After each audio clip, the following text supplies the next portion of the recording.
Materials provided by Jelly Arts and Speedball. Monotype's a really exciting medium because it's this hybrid between painting and printmaking.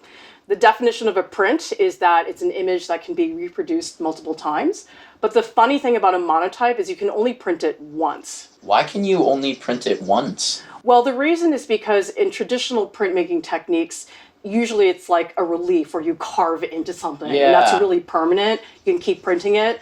But with a monotype, it's a very slick surface. You just paint on it. And then once it's printed, that's the end of the image. There's nothing left by the time you're done. And so what I think is exciting about monotype, it's this one-shot deal. Usually when I'm doing printmaking, I go, oh, I'll just print another, no big deal. But with this, you only got one chance. Traditionally, monotype is a technique which you need a printmaking press for, which is a pain because a lot of people don't have access to a $5,000 printing press in their house. Which is why when I discovered the gel printing plates, I was so excited. We have one here from Jelly Arts, and this is a printing plate which will let you make a monotype without a press. This is the gel printing plate, and you can see that it's very mushy and very floppy, but it's extremely durable. Yeah, no, it seems really nice. I mean, you can put so much pressure. So satisfying. It is. I mean, I could just do this all day. It's just super fun. Here are some samples of some small monotypes that I made. What do you notice about the look of a monotype that's specific to this medium? I really love the sort of like painterly textures that you're able to get in the mushrooms, but I also really enjoy the like subtleties and nuances that are achieved just from like the process of printing onto a sheet of paper. It's a really fast approach. Yeah. It's not something that you labor over for hours and hours. It's difficult to get detail because it is very painterly and very gestural. But that is also unusual for a printmaking technique because there's lots of printmaking techniques like etching or engraving, which are very time consuming and you have to process the plate a billion times and etch it in acid. This is like wipe, wipe, print, you're done. In addition to learning the monotype technique, we're also going to talk about how to make a series of images. That's a question I get a lot from people because I think it's great to learn all different types of techniques and experiment. Totally. But at a certain point, I think a lot of people feel that they just want to buckle down, they want to focus, they don't engage with their subject matter more deeply. So I'm wondering, have you ever worked in a series before? Yeah, I have. The most recent series that I'm just coming off of was a series of larger charcoal drawings. And, you know, I felt although I was able to make, you know, some of them due to the sheer scale and time that it would take to make, I never really achieved the quantity that I wanted. And that's, I feel like with these monotypes, you can make so many so fast that you can really explore deeper concepts because you don't have to worry as much about individually rendering everything. Well, the process is so fast. I mean, almost to the point where you feel that the image is making itself.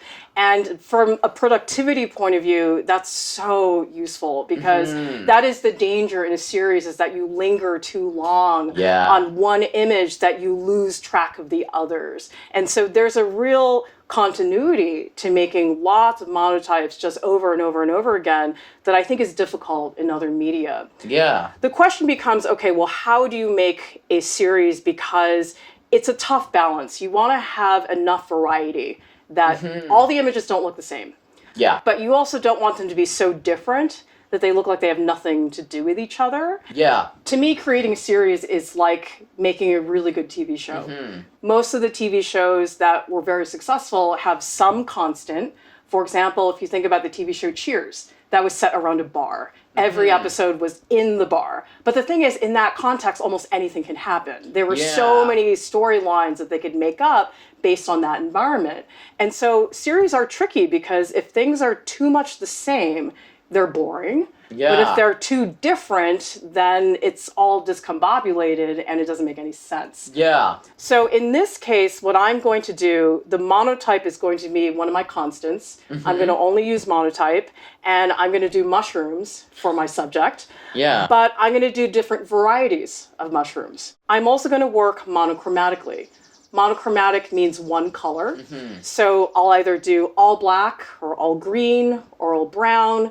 So it's always monochromatic, but sometimes it's a different color. Yeah. So I like having that balance. Okay, yeah. Monochromatic prints are also really nice because you can really focus on contrast and value. You can certainly mix colors as much as you want for a monotype, but I think especially if you're just starting out, it's nice to just begin with a monochrome print. Yeah. Traditionally, monotypes are done with oil-based ink. And my first love is oil-based ink. Yeah. Nothing beats the deep, dark depth of black that you can get with oil-based ink. And also the ink is stiffer, it's a lot easier to wipe with, and also it captures a lot more detail.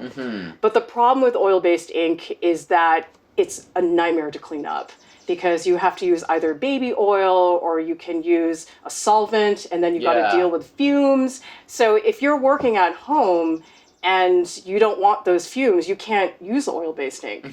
So there's this one brand that I discovered, it's called Akua, and this is an intaglio ink, and it simulates oil-based ink. It's not totally the same. It's not the same consistency. It's still goopier, but it's pretty close. It's really worth it to get this particular ink because it just makes all the difference in the world. Yeah. Now, with a gel printing plate, you could use any kind of ink. You can use water-soluble speedball ink. You could paint with acrylics on top of it.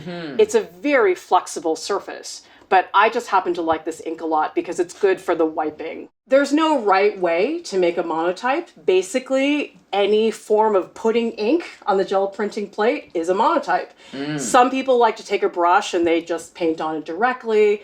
The technique that I like to use is a reductive technique, where you take a brayer and you roll straight black ink onto the gel printing plate so that it would, in theory, print pure black. And then I take a cotton rag and I wipe away to create highlights. It's great because you're working from this foundation of black. Everything's covered. You don't feel like you can mess up. So it's a great way to get started. You're going to take just a little piece of cardboard like this, and you just spread out ink on a sheet of plexiglass. And I'm surprised you need a lot of ink to get it black, which is so different than traditional printmaking, because usually with traditional printmaking, if you're using a press, you want to use very little ink because of the pressure, but this has no press. So you need much, much more ink than usual. So you take the brayer, roll it out like this. You can hear that sticky sound, which is what you're looking for. Okay. So that's a pretty good amount of ink. Do you see the texture that's on it? That's what you're looking for. You'll notice that when you get the gel printing plate, there's going to be 2 sheets of plastic attached to it. I like to keep the plastic on the back because the gel printing plate, it's very sticky. And so if I take off both sides, it sticks to everything. So what I do is I just take off the top piece like that, keep that on the back, and then I can roll up like this. You'll notice also that I have a light board. You can see with the light, you can really tell how much ink is on there. If I turn it off, you can't tell. Yeah. No, it looks black. Yeah, exactly. So it's not the end of the world if you don't have a light board, but it makes your life so much easier that it's really worth it. And it doesn't have to be a fancy light board. It can be something pretty simple. I noticed that you're going back and forth, and you always go forward and then you go horizontal. Is there any reason that you're doing that? Well, because sometimes the brayer gets very streaky. And so if you keep moving in different directions, it tends to come out a lot more even. Yeah. Okay.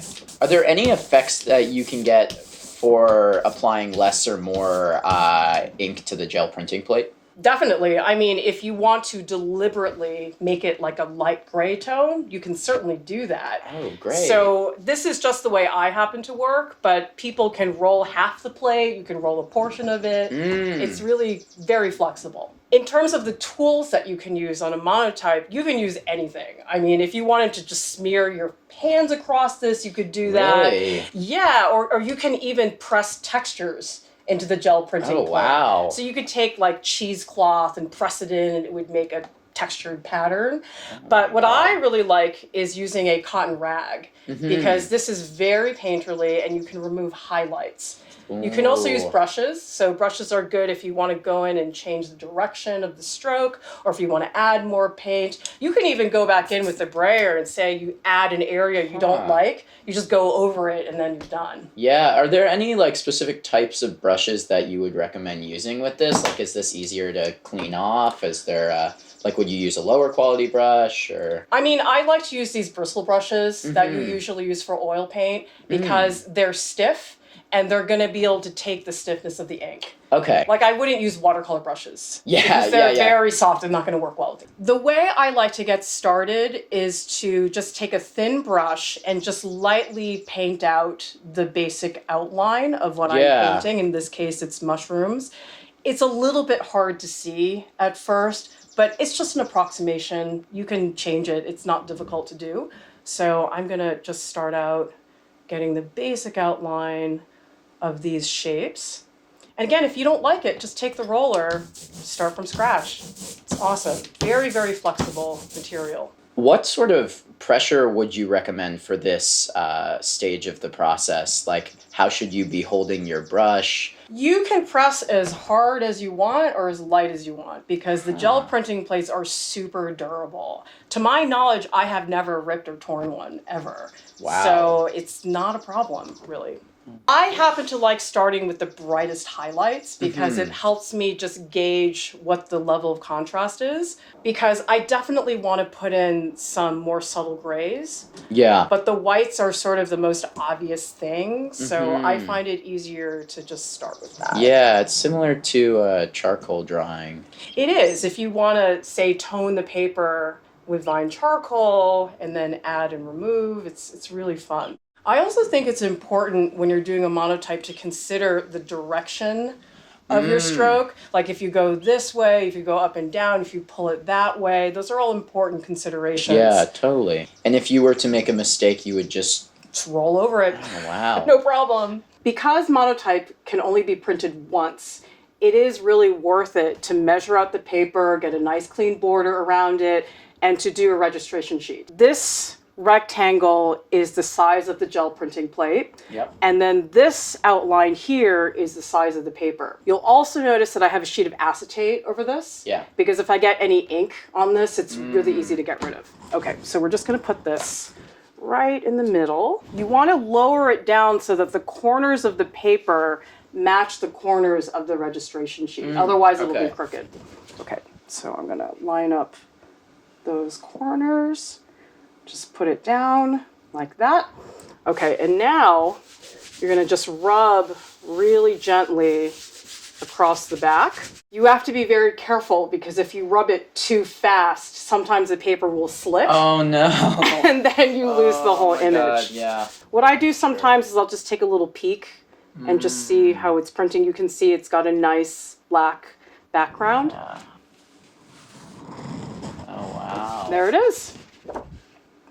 So it's always interesting to see how different the image is Yeah. than what you anticipated, because I actually thought a lot of this was a lot darker, but I guess I removed a lot more than I thought. You can see now the image is gone. If I tried to print, nothing would happen. If you want to do another print and you're using the same color, you don't have to wash this. You can just take your brayer and just start inking it up again. Yeah. However, if you do want to do a new color, I have found that baby wipes are actually the best thing to clean these gel printing plates because they're nice and moist and they clean really, really easily. Yeah. Oh my God. Yeah, because one time So nicely. I took a paper towel and I made it wet and I assumed that would be fine, but it didn't work as well as the baby wipe. Oh my God. Here as well, there's a little bit of ink, so it's important to clean the registration sheet as well. And then if I were to say be done printing for the day, you need to take your plexiglass, you need to take your brayer, and you have to wash them really well with soap and water. This Akua ink, it's water soluble, but it's really stubborn to get rid of. So you really have to scrub it. You have to use a lot of water. In the beginning, you're going to feel like it's not coming off, but it will eventually if you're persistent. We're ready to make a second image. What do you think we could do with the mushrooms to make them similar but different? I was thinking of maybe changing the orientation of the mushrooms. So instead of them being sort of upwards, what if we flip them around like this? Maybe you would look at it a little bit differently and it would look a little bit more sort of obscure and abstract, and you wouldn't really see the mushroom as much. And Maybe we can add a few as well. Yeah, maybe like some of these smaller ones as well. That looks good. We're gonna do phthalo green, which is a really intense green. You'll find that there are some colors that are not so good for this because they have a very limited range. But phthalo green almost looks black if you use enough of it. It's very, very intense. If you have a really big plate like this one, sometimes I just go right on the gel printing plate. Like if it's obvious I'm definitely gonna need more, I can just do this. But obviously here you have a little bit more control.